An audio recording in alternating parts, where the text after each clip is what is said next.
Hello friends, सहायक आचार्य नियुक्ति परीक्षा को लेकर एक बड़ी अपडेट निकल कर आ रही है कि सहायक आचार्य नियुक्ति प्रक्रिया जो पिछले दिनों से क्या हुआ था, रोक लगाया गया था हाईकोर्ट की तरफ से, आज एक बार फिर उसकी सुनवाई हुई है और हाईकोर्ट ने ही इस रोक को हटाया है। क्या कुछ पूरा मामला है, इसकी सारी जानकारी इस वीडियो के माध्यम से दी जाएगी। यदि चैनल पर पहली बार आए हैं तो चैनल को जरूर सब्सक्राइब कर लीजिएगा और इस वीडियो को ज़्यादा से ज़्यादा लोगों तक शेयर कीजिएगा।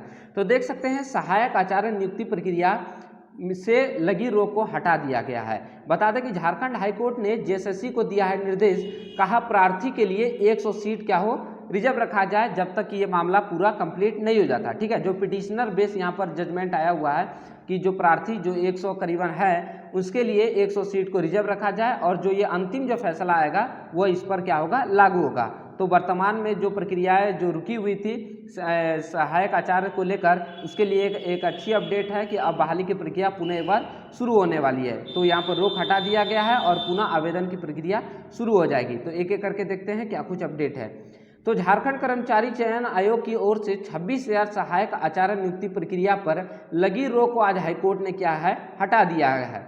अब आवेदन की प्रक्रिया फिर से शुरू होगी। ठीक है, नियुक्ति प्रक्रिया में बीआरपी सीआरपी को 50% आरक्षण नहीं दिए जाने को लेकर दायर याचिका पर आज हाईकोर्ट में सुनवाई हुई है। ठीक है, ये 50% आरक्षण से संबंधित मामला था। जो 50% क्या होता है, जनरल अभ्यर्थियों के लिए होता है और 50% रिजर्व होता है। ये 50% क्या हुआ था, केवल पारा शिक्षकों के लिए रिजर्व कर दिया गया था, जिसको लेकर ये मामला हाईकोर्ट पहुंचा था। सुनवाई चीफ जस्टिस संजय कुमार मिश्रा की अध्यक्षता वाली खंडपीठ में हुई। सुनवाई के बाद अदालत ने संशोधित आदेश पारित किया। ठीक है, संशोधित आदेश एक बार हाईकोर्ट ने ही क्या किया था, इस बहाली प्रक्रिया को रोक लगाया था, लेकिन आज फिर इसकी सुनवाई हुई है और इसमें यह आदेश दिया गया है कि जो याचिकाकर्ता थे उसके लिए सीट रिजर्व रखकर इस बहाली प्रक्रिया को आरंभ किया जाए और जो ये निर्णय अंतिम आएगा वो इस बहाली प्रक्रिया पर क्या होगा, लागू होगा। जिसमें जेएसएससी को निर्देश दिया गया था कि प्रार्थी के लिए 100 सीट रखे। हालांकि अदालत ने भी यह कहा है कि यह नियुक्ति प्रक्रिया अदालत के अंतिम निर्णय पर क्या होगा, प्रभावी होगा। अर्थात जो अंतिम जो फैसला आएगा, अंतिम जो जजमेंट आएगा, उससे यह बहाली प्रक्रिया क्या होगा, प्रभावित होगा। नियुक्ति प्रक्रिया में लगी रोक हटाने की गुजारिश महाधिवक्ता राजीव रंजन ने की थी। प्रार्थी की ओर से अधिवक्ता अमित कुमार तिवारी ने इसकी पैरवी की थी। ठीक है, प्रार्थी जो याचिकाकर्ता थे उसकी ओर से अमित कुमार तिवारी लड़ रहे थे। वहीं अधिवक्ता संजय पिपरवाला एवं प्रिंस कुमार ने जेएसएससी की तरफ से अपना पक्ष रखा था। तो देख सकते हैं आगे क्या है। जेएसएससी ने अदालत को दी आरक्षण की जानकारी। सुनवाई के दौरान जेएसएससी की ओर से अदालत को बताया गया कि साल 2022 में बनी सहायक आचार्य नियुक्ति नियमावली 2022 में शिक्षा विभाग में संविदा पर कार्य कर रहे कर्मियों को 50% आरक्षण देने की बात की गई थी। ठीक है, जो नियमावली 2022 बनाया गया था शिक्षक बहाली को लेकर, उसमें शिक्षा विभाग में जितने भी कार्यरत कर्मचारी जो संविदा के अंतर्गत आते हैं सभी को इसके अंतर्गत रखा गया था।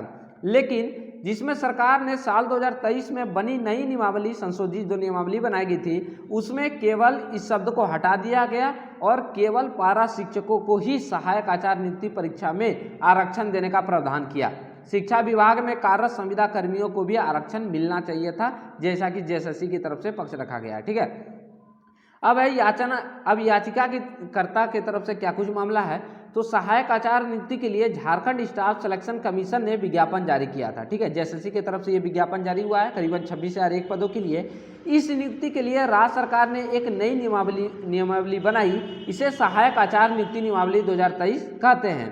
इस संशोधित नियमावली में अब केवल पारा शिक्षकों को ही सहायक आचार्य नियुक्ति में 50% आरक्षण देने का प्रावधान किया गया है।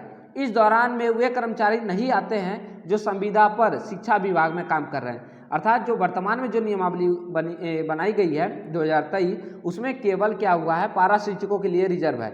लेकिन जो याचिकाकर्ता है उनका का नाम था कि 2022 के जो नियमावली बनाई गई थी उसमें शिक्षा विभाग के अंतर्गत जितने भी कर्मचारी आते हैं सभी को यह लाभ देने का प्रावधान किया गया था। दायर याचिका के मुताबिक जब सहायक आचार्य नियुक्ति नियमावली 2022 लागू हुई थी तब केवल पारा शिक्षकों को आरक्षण देने इस दायरे में वैसे सभी कर्मचारी आते थे जो शिक्षा विभाग में कार्यरत थे।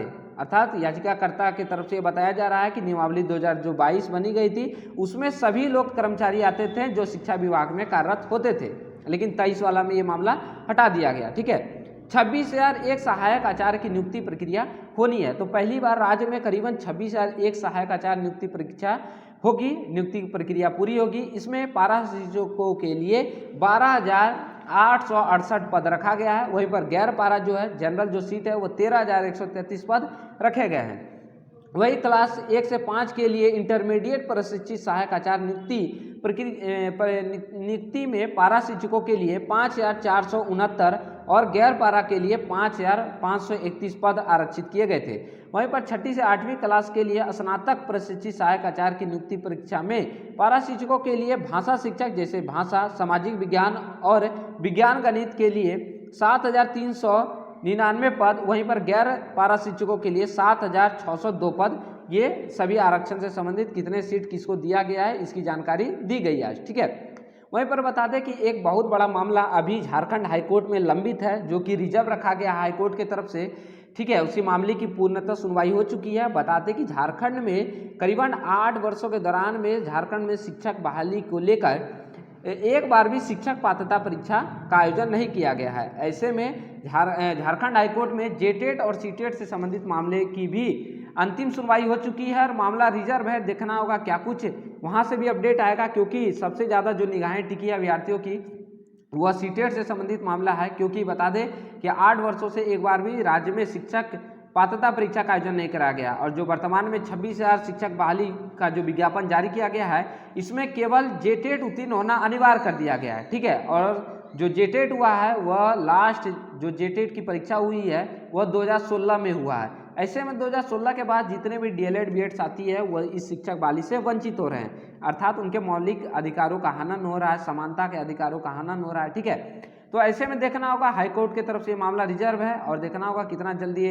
उसके मामले का ऑर्डर कॉपी आता है और उसमें क्या कुछ होता है। अभ्यर्थियों का उम्मीद लगा हुआ है कि सीटेट को भी इस शिक्षक बहाली प्रक्रिया में मौका मिलना चाहिए, जिस प्रकार से अन्य राज्य बिहार, यूपी, अन्य ऐसे पड़ोसी राज्यों में क्या हुआ है सीटेट को मान्य किया गया है। तो सीटेट को भी यदि झारखंड सरकार मान्य करती, लेकिन जैसा कि यहाँ पर झारखंड सरकार ने सीटेट को मान्य नहीं किया है तो अभ्यर्थी क्या हुए हैं हाईकोर्ट की तरफ से केस किए थे और मामला रिजर्व है। फिर देखना होगा क्या कुछ सीटेट में आता है। बता दें कि 8 साल से करीबन क्या हुआ है शिक्षक पात्रता परीक्षा का आयोजन नहीं किया गया है।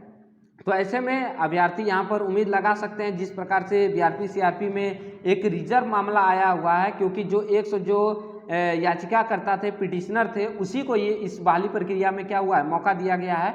तो हो सकता है सीटेट में भी इस तरह का कुछ फैसला आ जाए। धन्यवाद साथियों, फिर कोई अपडेट आएगी तो चैनल के माध्यम से सबसे पहले अपडेट किया जाएगा।